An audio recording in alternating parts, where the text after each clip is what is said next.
పరిస్థితి ఉండొద్దు. మీరాడ పని చేసుకోవాలి.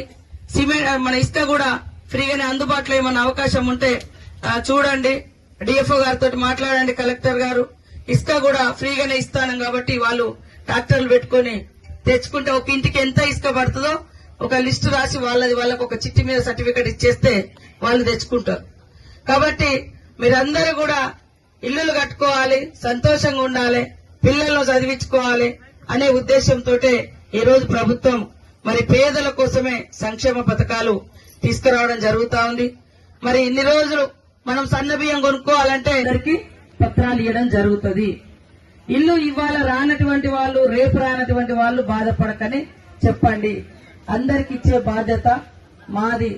ఈ మండలాల మీద కూడా మీ బాధ ఏంది, మీకు ఎట్లా వ్యవస్థ సరిగా వ్యవసాయాలు ఉండవు, పంటలు ఉండవు, ఇబ్బంది ఉంది కాబట్టి అది కూడా మాకు తెలుసు. తప్పకుండా ఎక్కువ ఇల్లులు కూడా పెడతా ఉన్నాం, ఎక్కువ మందికి వచ్చేటట్టుగా. మీరందరూ కూడా సంతోషం